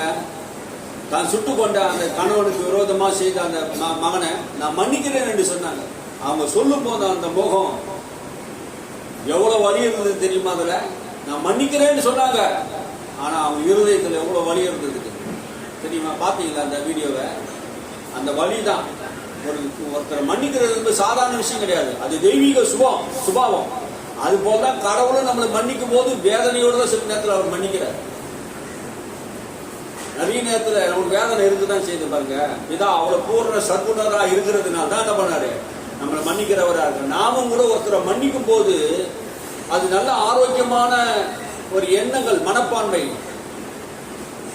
அப்போ மன்னிக்காத தன்மை எதுனா பிசாசுடைய சுபாவமா இருக்கிறது. நம்ம எதை தரித்து கொள்ளணும்? அன்பு, பூர்ண சர்க்குணத்தின் கட்டாகிய அன்பை நாம் தரித்து கொள்ளும் போது ஒருவருடைய யாதொரு குறைபாடு இருந்தாலும் அதை என்ன பண்ண முடியும்? மன்னிச்சு நம்ம ஏற்றுக்கொள்ள முடியும். இந்த போதனை நமக்கு எளிதாக இருந்தாலும், பேசுவதற்கு எளிதாக இருந்தாலும், நடைமுறையிலே செயல்படுத்துவதிலே மிக கடினமான ஒரு விஷயம்தான். அதை செயல்படுத்த வேண்டும். நீ இந்த அன்பிலே நடக்கும் போதும் சரீரம் என்ன பண்ணும்? ஆரோக்கியம் அடையும். நீ மன்னிக்கிறவளா இருக்கணும். ஆமென். அல்லேலூயா. நம்ம யாரையாவது மன்னிக்காது இருந்தனா, பிதாவாகி தேவன் அவங்க போய் சொல்லாம, நான் பிதாவாகி தேவனுக்கு உங்க வழங்கல் பண்ணிட்டு ஆண்டவருக்கு முன்னாடி, ஆண்டவரே நான் இவர்கள் என்ன பண்றேன்? மன்னிக்கிறேன். நான் பல முறை சொல்லியிருக்கிறேன். ஆண்டவருக்கு நமக்கு விரோதமா பேசுவாங்க, நம்ம கூட இருந்தவங்க பேசுவாங்க, நம்ம கூட சாப்பிட்டவங்க பேசுவாங்க, நம்ம கூடவே இருக்கிற நண்பர் கூட பேசுவாங்க. ஆனாலும் நம்ம என்ன பண்ணணும்? மன்னிக்கணும். அவங்க என்ன பண்றாங்க? அறியாம தெரியாம என்ன பண்றாங்க? பேசுறாங்க. அன்பில்லாத தன்மை இருக்கும் போது நம்ம என்ன மற்றவருக்கு விரோதமாக நம்ம என்ன பண்ண முடியும்? பேச முடியும். அன்பு இல்லைன்னா ஒருத்தருக்கு விரோதமாக அகம்பாவமாக சொல்லாததை சொன்ன மாதிரியும், பேசாத பேசினா மாதிரியும், செய்யாததை செய்தா மாதிரியும் சொல்லக்கூடிய ஒரு இருமாப்பு, துணிகரமான பேச்சு நம்முடைய இருதயத்தில் வந்துடும். அப்படின்னு நம்ம என்ன பண்ணக்கூடாது? செய்யக்கூடாது. அப்படி செய்துட்டா சரீரம் வியாதி போடுங்க. நான் என்னதான் கை வச்சு ஜெபம் பண்ணாலும் சுகமாகாது. அதனால இதெல்லாம் மாத்திக்கணும். பாரு, வேதம் இதெல்லாம் சொல்லுது. அப்ப அன்பு நம்முடைய இருதயத்தில் என்ன பண்ணுது? பிரவேசிக்கணும். பூரணமானது, சம்பூர்ணமானது, நிறைவானது நம்முடைய இருதயத்துக்கு வரும்போது அப்பதான் வரம் கூட செயல்படும். வரம் செயல்படணும்னா அன்பு இல்லாம வரம் செயல்படாது. எது வேணுமா? அன்பு வேணும். அன்பு இல்லாம எந்த வரம் கூட செயல்படாது. அன்புலதான் எல்லாம் கிரியை செய்யறாராம். அன்பு இல்லாம எதையும் தேவன் கிரியை செய்யறது இல்லை. அப்ப வரமா இருந்தாலும், வல்லமையா இருந்தாலும், தெய்வீக சுகமா இருந்தாலும், இந்த அன்பு நமக்கு நம்முடைய இருதயத்தில் இல்லைன்னா அற்புதம் எதுவும் நடக்காதுங்க. தேவன் அன்பா இருக்கிறார், ஆகினால் நாமும் அன்பா இருக்க வேண்டும் என்று வேதம் போதிக்கிறது. அன்பிலே நாம் நடக்கும் போதுதான் நாம் மற்ற மேல கை வச்சு ஜெபம் பண்ணாலும் சுகமாகும். நீ அன்பிலே நடக்காம வியாதி இன்னொருத்தருக்கு மேல இருந்தாலும் உங்களுக்கு சுகமாகாது. புரிஞ்சுங்களா? இப்படிதான் சத்தியத்தை நம்ம என்ன பண்ணணும்? தெளிவாக நம்ம போதிக்க வேண்டியதா இருக்க வேண்டியதா இருக்கு. எனக்கும் அந்த போதனை அவசியம். ஆமென், அல்லேலூயா. போதிக்கிற எனக்கும் கேட்கிற உங்களுக்கும் ஒரே சத்தியம் தான். பட்சபாதம் இல்லை தேவனிடத்தில், அவருக்கு முகதாட்சியம் இல்லை. ஆமென். எங்க ஆண்டவர் விசேஷமா படைச்சிருந்தாலும் விசேஷம் தான் கிருபை கொடுத்திருக்கிறார், அவ்வளவுதான். சத்தியம் எல்லாருக்கும் ஒண்ணுதான். ஆமென். அதை நீங்களும் கீழ்ப்படியணும், நானும் கீழ்ப்படியணும். உபதேசம் பண்ணுகிற நான் மட்டும் அதை கீழ்ப்படியாம உங்களுக்கு உபதேசம் பண்ணுவதற்கு அதுக்கு அதிக தண்டனை உண்டு. வேதம் சொல்லுது அதுக்கு அதிக தண்டனை உண்டு. உபதேசிக்கிறவன் நான் உபதேசிக்கிறதை கடைபிடிச்சு நம்ம செய்யணும். அப்ப நாம் கடவுளுக்கு முன்னாடி போய் நிற்கும் போது, ஜெபம் பண்ணும் போது, மற்றவர் மேல் ஒருவர் குறை உண்டானால் அவர் பேரை சொல்லி, பிதாவே இந்த இவர் செய்கிற அந்த தப்புகளை நான் மன்னிக்கிறேன் சொல்லணும். ஸ்தேவான் கல்லெறிந்து கொள்ளும் போது, பிதாவே இவர்கள் அறியாமல் செய்கிற தப்புகளை இந்த ரத்தப்படி உண்மை வரக்கூடாது. பிதாவே சிலுவையிலே இயேசு சொல்றாரு, இவர்களை மன்னிங்க, அறியாம செய்யறாங்க, மன்னிங்கன்னு சொல்றாரு. அப்போ மன்னிப்பு எவ்வளவு பெரிய விஷயமா இருக்குது. அது தெய்வீக சுபாவமா இருக்கிறது. பூரண சர்க்குணத்தை நாம் தெரிந்து கொண்டு தெய்வீக அன்பிலே வாழும் போது, நாம் ஜெபிக்கும் போது அவங்க சுகமாவாங்க. வர நீங்களும் அன்பிலே நடக்கும் போது உங்களுக்கும் சுகம் கிடைக்கும். அல்லேலூயா. எத்தனை பேர் விசுவாசிக்கிறீங்க? ஆமீன். கர்த்தர் நல்லவர். அவரு பரிபூர்ண சுகத்தை கர்த்தர் உங்களுக்கு தருவாராக. 1 யோவான் 1:9 சொல்லுது, நம் பாவங்களை நாம் அறிக்கையிட்டால், வேதம் சொல்லுது நம் பாவங்களை எல்லாம் என்ன பண்ணுமா? அறிக்கையிடணும். நம் பாவம் இல்லை என்று ஒருத்தர் என்ன பண்ண முடியாது, சொல்லவே முடியாது. வேத வாசிங்க, அந்த வசனத்தை வாசிங்க. நம்முடைய பாவங்களை நாம் அறிக்கையிட்டால் பாவங்களை நமக்கு மன்னித்து எல்லா அநியாயத்தையும் நீக்கி நம்மை சுத்திகரிப்பதற்கு அவர் உண்மையும் நீதியும் உள்ளவராய் இருக்கிறார். நம் பாவங்களை எல்லாம் நம் அறிக்கையிட்டால், ஆண்டவரே நான் அன்பில்லாத நடந்துட்டேன், தாழ்வு இல்லாத நடந்துட்டேன், என்ன பண்ணணும்? சாந்தம் இல்லாம நடந்துட்டேன், இந்த மாதிரி நான் பேசிட்டேன், ஆண்டவரே என் பாவங்களை எல்லாம் மன்னியும் அப்படின்னு நம்ம கேட்கிறோமா? இன்னைக்கு இந்த மாதிரி உபதேசமே இல்லை பாருங்க சபையில. நம் பாவங்களை எல்லாம் நம்ம என்ன பண்ணணுமா? தேவனுக்கு முன்பாக அறிக்கையிடணும். ஒவ்வொரு நாளும், என்னைக்கோ ஒரு நாள் இல்லைங்க, ஒவ்வொரு நாளும் நம்முடைய வாழ்க்கையை நம்ம நைட்ல போய் உட்காரும் போது நம்ம நினைச்சு பார்க்கணும், யாருக்கு விரோதமா நம்ம பேசிட்டோமா, ஏதாவது செய்துட்டோமா, யோசிச்சு பார்க்கணும், சிந்திச்சு பார்க்கணும். ஆண்டவர் நம்ம வாய் திறந்து சத்தமா ஜபம் பண்ணா கூட நம்ம இருதயத்திலே அதை சிந்திச்சு, ஆமா ஆண்டவரே ஒத்துக்கொள்ற பாருங்க, அதுதான் ஜபம். யாருக்கும் தெரியணும் அவசியம் இல்லைங்க. உன்னுடைய தேவனுக்கு உனக்கு மட்டும் தெரிஞ்சா போதும். ஆமே. நம்முடைய சிந்தையை தேவன் அறிகிறார், நம்ம இருதயத்தை தேவன் அறிகிறார், நம்ம என்ன நினைக்கிறோம், என்ன யோசிக்கிறோம் என்பது தேவன் அறிவார். அல்லேலூயா. தேவன் உங்கள் இருதயத்தின் நினைவில் அவர் அறிவார், தூரத்திலிருந்து அறிவாராம். உன் வாயில சொல் புறப்பாதத்துக்கு முன்னாடி நீ என்ன பேசுற என்பதை அவர் அறிவார். ஆகினாலே நாம் ஒருவருக்கு ஒருவர் மன்னித்து ஒருவர் நேசிக்கும் போது, அன்பு கூறும் போது, பாவங்களை ஆண்டவர் மன்னிக்கிறவராக இருக்கிறார். ஒருவர் பேர் ஒருவர் குறைபாடு இருந்தால் அந்த குறைபாடுகளை கர்த்தர் நீக்குகிறவராக இருக்கிறார். அது மாத்திரமல்ல, நம்முடைய பாவங்களை நாம் அறிக்கையிட்டால் பாவங்களை நமக்கு மன்னித்து, பாவங்களை மன்னித்து எல்லாம் அநியாயிச்சு நம்மை நீக்கி நம்மை சுத்திகரிப்பதற்கு அவர் உண்மை உள்ளவராக இருக்கிறார். அவர் உண்மை உள்ளவராக இருக்கிறார். நாம் தான் என்ன பண்ணதில்ல, உண்மை உள்ளவராக இல்லை. அவர் உண்மை உள்ளவராக இருக்கிறார். நாம் அநியாயத்தை, நம் பாவத்தை சுத்திகரிப்பதற்கு அவர் உண்மை உள்ளவராக இருக்கிறார். அவர் ரெடியாக இருக்கிறார். என் மகன் ஏதாவது என்கிட்ட வந்து பேசுவானா, நான் பாவம் செய்துட்டேன், அக்கிரமம் செய்துட்டேன், ஆண்டவரே என்ன மன்னிங்க, ரட்சிக்கப்பட்டதுக்கு அப்புறம் நான் பாவமே செய்யணும் யாரும் சொல்ல முடியுமா? எந்த பாஸ்டர் சொல்ல முடியுமா? சொல்லுங்க பார்க்கலாம். ரட்சிக்கப்பட்டதுக்கு அப்புறம் எனக்குள்ள பாவமே இல்லப்பா அப்படின்னு யாராவது சொல்ல முடியுமா? சொல்லவே முடியாதுங்க. எல்லாருக்குள்ள என்ன இருக்குது? பாவம் இருக்குது, அக்கிரமம் இருக்குது, அநியாயம் இருக்குது. ஆகையினாலே நாம் பாவங்களை அறிக்கையிட்டால் நம்ம எல்லா பாவங்களையும் நமக்கு மன்னித்து அவர் என்ன பண்ணாரா? உண்மை உள்ளவராக இருக்கிறார். நாம் பாவம் செய்யவில்லை என்போமானால் அவரை நாம் உயராக்குவோம். அவருடைய வார்த்தை நமக்குள் ஏதாவது நாம் பாவமே செய்யல என்று சொல்லுவோமானா தேவனை நாம் பொய்யராக்குகிறோம். அப்ப கடவுள் சொல்றது பொய்யா? நான் எந்த பாவமும் செய்யல. பார்த்துருக்கீங்களா? நிறைய பேர் சொல்றத, வியாதிப்பட்டு இருக்கும்போது, பலவீனப்பட்டு இருக்கும்போது எல்லாம் அநியாயம் அக்கிரமம் செய்துட்டு இருப்பான். என்கிட்டயும் சொல்லியிருக்கிறேன் சில பேர், எல்லாம் அக்கிரமம் அநியாயம் செய்துட்டு நான் என்ன பாவம் செய்துன்னே தெரியல சங்கரே, நான் இந்த நிலைமை ஆயிட்டேன் அப்படின்னு இருக்கிறாங்க. எனக்கு தெரியும், நான் என்ன பண்றது, சொல்லவும் முடியாது, மெதவும் முடியாது. அந்த நேரத்துக்கு போய் இதை சொன்ன வேதனையா இருக்குமே, சொல்ல முடியாது. என்ன பாவத்தை செய்து நான் இப்படி ஆயிட்டேன் அப்படின்னு போது பதில் சொல்ல முடியல. பாருங்க, நாம் பாவம் செய்யவில்லை என்போமானால் தேவனை நம்ம என்ன பண்ணுவோம்? பொய்யராக்குகிறோம். எல்லாரும் பாவம் செய்து ஏகமா கெட்டு போனோம். இந்த உலகத்துல ஒரு நீதிமானும் இல்ல. ஒரே ஒரு நீதிமான் கூட கிடையாது. ஒரு நீதிமான் இருந்தா ஒரு இன்னொரு நீதிமான தூக்கி எடுத்துக்கலாம்ல. ஏன் அப்போ பரலோகத்திலிருந்து இயேசு வந்தார்? பூமியில ஒரு நீதிமானும் இல்ல. ஒரு நீதிமானுக்குள்ளும் பரிசுத்தமான வாழ்க்கை இல்ல. அதனால்தான் பரலோகத்திலிருந்து பிதாவாகிய தேவன் தம்முடைய சொந்த குமாரனை நீதிமான்களாக அவர் அனுப்பினார், இந்த உலகத்தை ரட்சிப்பதற்காக. அவரை ஏன் பாவமாக்கினார்? அவரை ஏன் சிலுவை சுமக்க வைத்தார்? நமக்கு பாவம் இல்லை என்போமானால் அவர் ஏன் சிலுவை சுமக்கணும்? அப்போ இயேசு சிலுவை சுமந்தது சும்மாவே ஆயிடுமே. நமக்கு பாவம் இல்லை, நான் பாவமே செய்யலைன்னா ஏன் சிலுவையில் சுமக்கணும்? அப்போ நம்ம என்ன சொல்றோம்? கடவுள் எனக்கு வரவே இல்லை அப்படின்ற அர்த்தம்.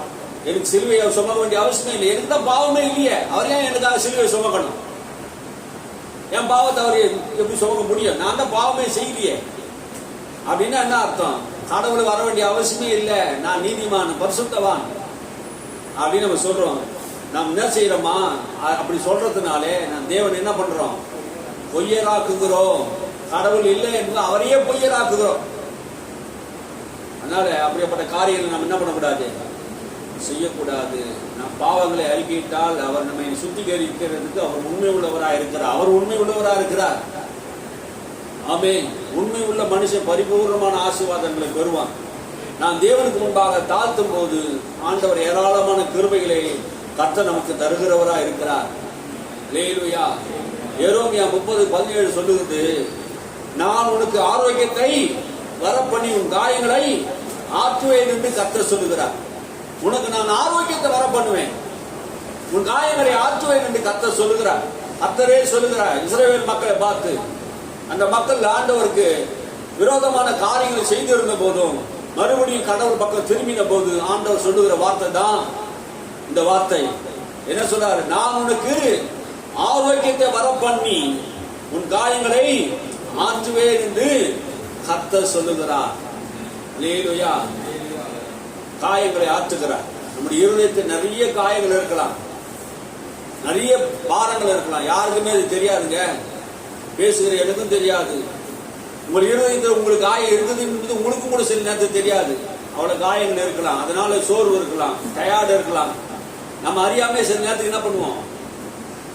ஒன்றும் தெரியாது நம்மளுக்கு. நம்மளுடைய வாழ்க்கையில் இருக்கிறது நம்மளுக்கே சில நேரத்துக்கு தெரியாது. அதுவே என்ன பண்ணுவோம்? நம்மளுடைய பாரமா இருக்கும். கேட்டா சொல்ல தெரியாது. எதனாலயா இந்த மாதிரி இருக்கிறதுன்னு கேட்டா சொல்ல தெரியாது. அந்த மாதிரி பாரங்கள் இருக்கும். அந்த காயங்களும் கூட கற்று என்ன பண்ணுவாரு? ஆற்றுவார். அல்லேலூயா. இருதயத்தின் காயங்களை ஆற்றுவார், கண்ணீரை துடைக்கிறார், ஆறுதல் தருகிறார், உன்னை ஆரோக்கியத்தை வர பண்ணுவார். அல்லேலூயா. அது மாத்திரமல்ல, யோவான் சொல்றாரு, யோவான்ல 5:5 வாசிங்க. 5:5 14 வரையும் வாசிப்போம். அந்த ஒரு விஷயத்தை மட்டும் வாசிச்சுட்டு முடிப்போம். 38 வருஷமாய் வியாதி கொண்டிருந்த ஒரு மனுஷன் அங்கே இருந்தான். படுத்திருந்த அவனை இயேசு கண்டு, அவன் வெகு காலமாய் வியாதியஸ்தன் என்று அறிந்து அவனை நோக்கி, சொஸ்தமாக வேண்டும் என்று விரும்புகிறாயா என்று கேட்டார். அதற்கு வியாதியஸ்தன், ஆண்டவரே, தண்ணீர் கலக்கப்படும் போது என்னை குளத்தில் கொண்டு போய் விடுகிறதற்கு ஒருவரும் இல்லை. நான் போகிறதற்குள்ளே வேறொருவன் எனக்கு முந்தி இறங்கி விடுகிறான் என்றார். இயேசு அவனை நோக்கி, எழுந்திரு, உன் படுக்கையை எடுத்துக்கொண்டு நட என்றார். இயேசு அவனை எழுந்திரு, உன் படுக்கையை எடுத்துக்கொண்டு நட என்று சொன்னார். 38 வருஷமாய் ஒரு மனிதன் வியாதியா இருக்கிறான் என்று வேதம் சொல்லுகிறது. 38 வருஷம். யோசித்து பாருங்க. இயேசுடைய வயசு 33, 32 தான் இருக்கும். 38 வருஷம் பெதஸ்தா குளத்திலே ஒரு மனிதன் வியாதிப்பட்டு கிடக்கிறான். காலையிலே எழுந்து இயேசு காலையிலே எழுந்து ஜெபம் பண்ணிட்டு இருப்பார். அவன் பிதா அவர்கிட்ட சொன்னாராம், காலையிலே நான் என்ன செய்யணும் என்பதை என்ன பண்றாங்க? ஆண்டவர்கிட்ட கேட்பாரா, இன்னைக்கு நான் எந்த ஊழியத்தை செய்யணும்? பிதாவே, இந்த காலையில நான் என்ன ஊழியத்தை செய்யணும், எங்க போகணும், என்ன பண்ணணும், யார் யாரை சுகப்படுத்தணும் என்பது காலையிலே பிதா அவர்கிட்ட சொல்லுவார்.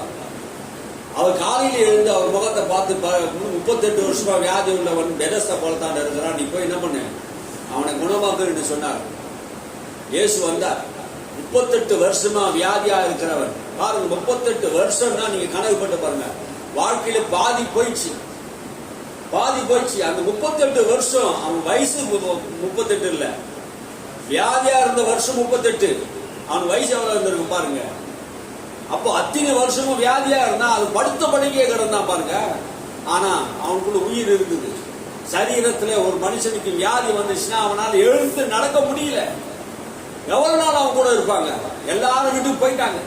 பெதஸ்தா குளத்தை ஒரு தூதர் வந்து கலக்கும் போது எப்பேற்பட்ட வியாதியா இருந்தாலும் அந்த குளத்துல முதல் யார் இறங்குறாங்களோ அந்த வியாதி சுஸ்தமாயிடும் என்று அங்கே சொல்லப்படுகிறது. அப்போ அந்த குளத்திலே இவன் குளிக்க போவதற்கு முன்னாக தூதன் கலக்கப்படும் போதெல்லாம் இவன் போய் எப்படி தவழ்ந்து போய் குளிக்கிறதுக்குள்ள வேற ஒருத்தர் என்ன பண்றான், போய் என்ன பண்ண குடிச்சிடுறான். 38 வருஷமா அவனுடைய வாழ்க்கையில முயற்சி பண்ணி தோல்வி அடைஞ்சிருச்சு. இவனுடைய முயற்சியை ஆண்டவர் பார்க்கிறார். எவ்வளவு ஏக்கம் அவனுக்குள்ள இருக்கு. 38 வருஷமா அவனுக்குள்ள ஏக்கம் இருக்குதுல. நான் ஆரோக்கியமாகணும் விரும்புகிறான், சுகமாகணும் விரும்புகிறான். அவன் விரும்புகிறத ஆண்டவர் கேட்கிறார், நீ சுகமாக விரும்புகிறாயா? ஆமா ஆண்டவரே, 38 வருஷமா வியாதியா இருக்கிறேன். இந்த வியாதி சுகமாகும். இந்த குளத்துல எப்படியாவது நான் குடிச்சு நான் சுகமாயிடணும், ஆரோக்கியமாயிடணும்னு நம்புறேன். எத்தனையோ பேர் என் கண்ணு முன்னாடி சுகமாகத்து போறத நான் பாக்குறேன். எனக்கு ஒரு சுகம் கூட கிடைக்கலையே. இதான் அனுப்புறார் இயேசுவை. 38 வருஷம் உள்ள விரும்புகிறாயா? உன் படுத்தி விரும்புகிறேன் ஆண்டவரை அவன் சொன்ன போது ஏன் ஆண்டவர் அவனை பார்த்து விரும்புறேன்னு கேட்கணும்? தேவன் விருப்பம் இல்லாத எதையும் செய்யறது கிடையாது. அதான் முக்கியம். நீ விரும்பாம நீ கேட்காம ஆண்டவர் எதையும் செய்யறது கிடையாது. உனக்கு ஆரோக்கியம் வேணும்னா நீ கேட்கணும். உனக்கு சுகம் வேணும்னா நீ ஆண்டவர்கிட்ட கேட்கணும். நீ கேட்காம என்ன பண்ண மாட்டார் ஆண்டவர்? சுகம் தரப்போறது இல்லை. ஆமென். என் மகள் சுகம் அடைய வேண்டும் என்று கானானிய பெண் வேண்டிக் கொள்றார். என் வேலைக்காரர் சுத்தமாக பண்ணி அந்த வேலைக்காரன் எஜமானன் வேண்டிக் கொள்றான். அப்போ நான் சுத்தமாக வேண்டி உங்களுக்கு சித்தமான சுத்தமாக வேண்டும் என்று குஷ்டரோகி வேண்டிக் கொள்றான். அப்போ நீ வேண்டிக் கொள்ளாமல் எதையும் ஆண்டோட படப்படுத்தல தரப்போறதில்ல. அவனுக்கு வாய்ப்பு இல்லை, எழுந்து போக முடியல, இயேசுவை போய் சந்திக்க முடியல. ஆனா இயேசுவை அவன் சந்தித்தார். அதுதான் தேவனுடைய அன்பு. அல்லேலூயா. அவனை தேடி போய் குணமாக்குற அன்பு. உன்னை ஆண்டவர் தேடி உன்னை குணமாக்குற தேவனுடைய அன்பு அதுதான். உன்னை என்ன நேசிக்கலையே யாரும், எல்லாரும் நோண்டிட்டு போயிட்டாங்களே நீ நினைக்கிற. உன்னை உண்டாக்கினவர் ஒருவர் உண்டு, உன் மேல் அன்பு கூறுகிற தேவன் உண்டு. உன்னை தேடி வருவார் உன்னை குணமாக்க முடியாது. நீ விரும்புகிறாயா? ஆமா ஆண்டவரே நான் விரும்புகிறேன். நீ சொன்ன போது ஆண்டவர் என்ன பண்ணுவாரு? உன்னை குணமாக்குவார். நம்முடைய ஆண்டவர் சரீரத்தை சுகமாக்க வேண்டும் என்று விரும்புகிறார். ஆரோக்கியம் வர வேண்டும் என்று விரும்புகிறார். நீ பரிபூர்ண சுகமா இருக்க வேண்டும் என்று தேவன் விரும்புகிறார். ஆமென். அல்லேலூயா. அதனாலதான் சொல்றாரு, இயேசு அவனை நோக்கி எழுந்திரு, உன் படுக்கை எடுத்துக்கொண்டு நட என்று சொன்னார். உடனே அவன் அந்த மனுஷன் சுஸ்தமாகி தன் படுக்கை எடுத்துக்கொண்டு நடந்து போனான். அந்த நாள் ஓய்வு நாளா இருந்தது. இவன் சுஸ்தமாக்கப்பட்டது அந்த ஊர் மக்கள் எல்லாம் சந்தோஷப்படணும்.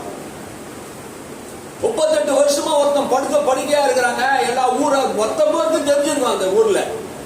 ஆனா இவன் சுஸ்தமாக்கப்பட்டது ஓய்வு நாளா. இவன் எப்படி ஓய்வு நாள்ல சுஸ்தமாக்கப்படலாம்? அறிவட்ட யூதர்கள் முட்டாளுங்க பாருங்க. கொஞ்சம் கூட நன்மை யோசிக்கிறது இல்லை. மதவாதிங்க மதத்தை அவங்க போதிச்சானுங்க தவிர அன்பையும் இரக்கத்தையும் விட்டுட்டானுங்க. இன்னைக்கு மதத்தை நம்ம கிறிஸ்துவ மதத்தை போதிக்கிறது, அன்பையும் இரக்கத்தை தான் போதிக்கணும். ஆமென். அவங்க எல்லாம் என்ன பண்ணுங்க, சனிக்கிழமை ஓய்வு நாள்ல எப்படி நீ சுகமாகலாம்? சனிக்கிழமை ஏசு எப்படி சுகமாக்கலாம்? சுகமாகிறது சனிக்கிழமை ஞாயிற்றுக்கிழமை எந்த கிழமையா இருந்தாடா முட்டாள் பசங்கள. அறிவு கொஞ்சம் கூட கிடையாது பாருங்க அவனுங்களுக்கு. 38 வருஷமா வியாதியா இருக்கிறவங்க சுகமாயிட்டாங்க, சந்தோஷப்படணும் தானுங்க. சந்தோஷப்படலைங்க அவனுங்க. மத வைராக்கியம், நியாயப்பிரமாணத்தை கையில வச்சுக்கிட்டு விருத்து சேதனமும் பண்டிகையும் கொண்டாடுறாங்க தவிர இரக்கத்தையும் அன்பையும் விட்டுட்டாங்க. பலியை செலுத்துறாங்க, மாட்டை வெட்டுறாங்க, ஆட்டை வெட்டுறாங்க, ரத்தத்தை செலுத்துறாங்க தவிர இரக்கத்தையும் அன்பையும் விட்டுட்டாங்க. இயேசு இரக்கத்தையும் அன்பையும் போதிட்டு வந்தார். அதனாலதான் அவனை தேடி வந்தார். 38 வருஷமா வியாதியா இருக்கிற இவன் மேல இறக்கப்பட்டு, இவன் மேல அன்பு கூர்ந்து, இவன் மேல தயவு வைத்து இவனை குணமாக்க வேண்டும் என்று இயேசு வந்தார். அல்லேலூயா. அந்த அன்பையும் இரக்கத்தையும் இயேசு போதிக்க வந்தார். நியாயப்பிரமாணத்தினால் ஒரு மனுஷன் நீதிமான் அல்லடா. நீங்க மதத்தை வைத்து மக்கள் இழுக்கிறீங்க. மதத்தை ஒரு நாளும் ஆண்டவர் மதிக்கல.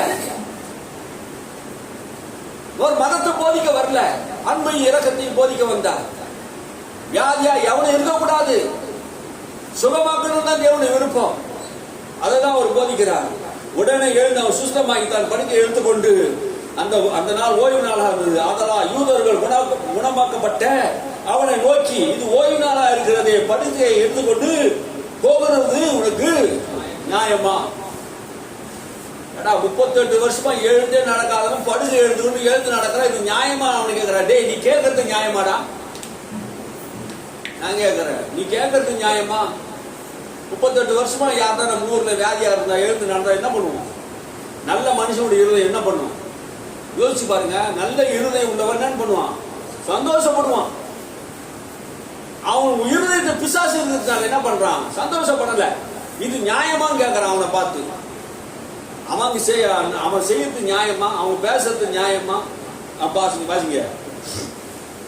ஆதலால் யூதர்கள் குணமாக்கப்பட்டவனை நோக்கி, இது ஓய்வு நாளா இருக்கிறது, படுக்கை எடுத்துக்கொண்டு போகிறது உனக்கு நியாயம் அல்ல என்றார்கள். அவன் அவனுக்கு பிரதி உத்தரமாக, என்னை சுத்தமாக்கினவர் உன் படுக்கை எடுத்துக்கொண்டு நட என்று என்னோட சொன்னார். என்னை சுத்தமாக்கினவர் என்ன சொன்னாரு? எனக்கு ஒண்ணும் தெரியாது, என்னை சுத்தமாக்கினாரே இயேசு.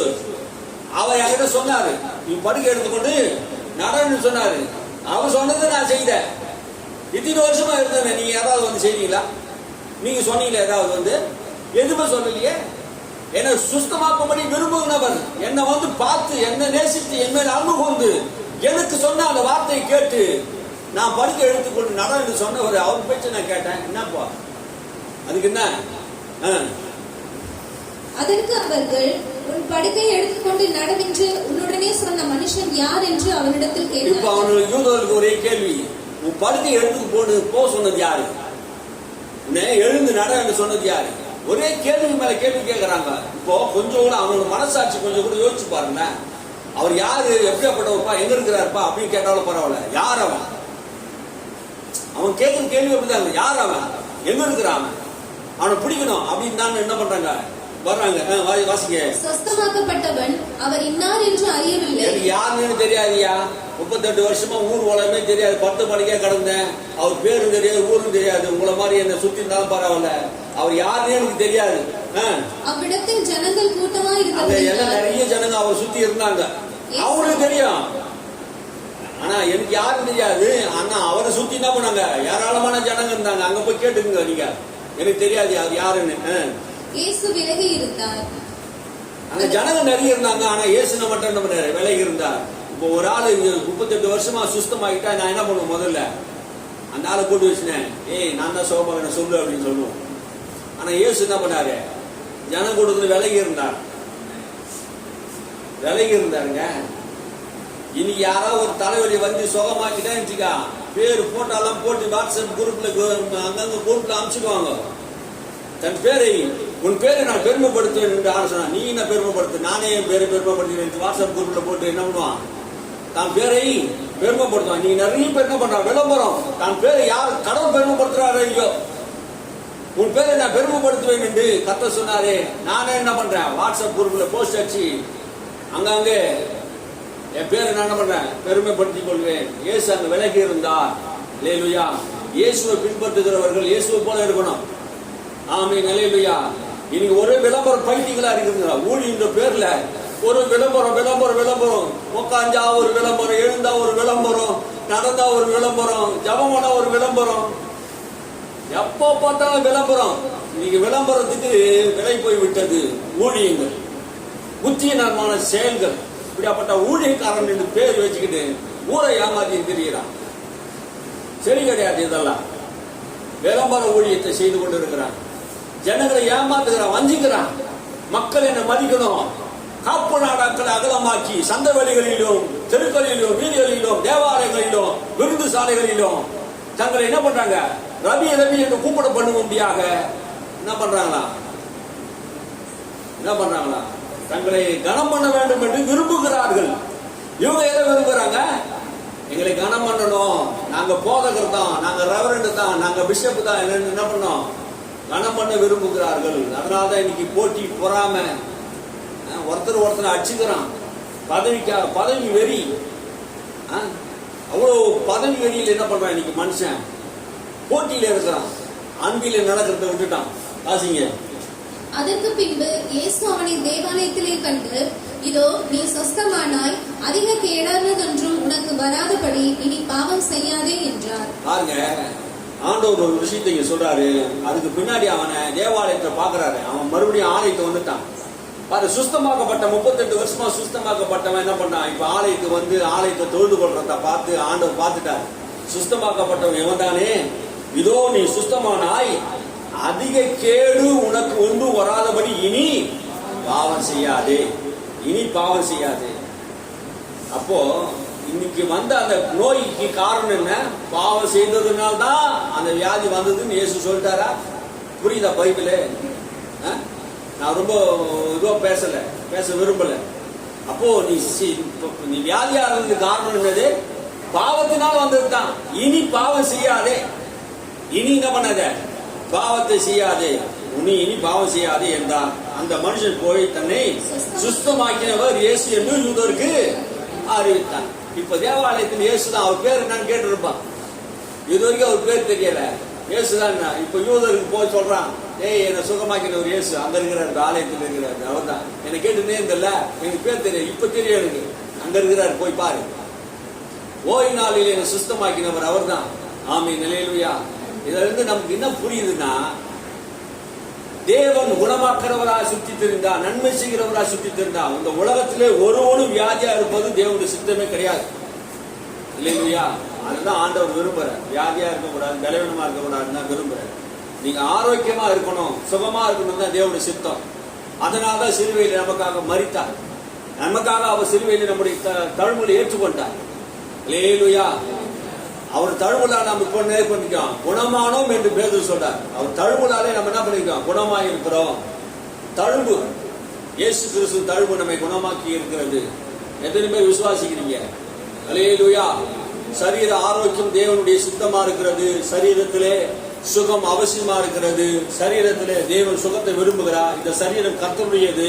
இந்த சரீரத்தை அவமானப்படுத்துவதற்கோ, விக்கிரகம் ஆராதனை செய்வதற்கோ, தேவன் அற்றவர்களா வாழ்வதற்கோ தேவன் விரும்பவில்லை. நீ முழு இருதயத்தோடு நீ தேவனை சேமிப்பனா, ஆண்டவனுக்கு தீர்க்காயுசை தருவார், உச்சிதமான கோதுமை தருவார், உச்சிதமான கர்மலை தேனியர் உனக்கு தருவார், நல்ல வாழ்க்கையை தருவார். நீ தேவனை கர்த்தரை சேவித்து நீ ஆராதிக்கும் போது அப்பத்தையும் தண்ணீர் உன்னை ஆசீர்வதித்து உன் வியாதியை உன்னோடு விளக்குவார், தீர்க்காயுசை தருவார். அவரே உன் பரியாரியா இருப்பார். அவர் உன்னோடு கூட இருப்பார், உன்னை பாதுகாப்பார். இன்னைக்கு ஒரு பிரசங்கம் அதுதான் உங்களுக்கு. ஆமென், அல்லேலூயா.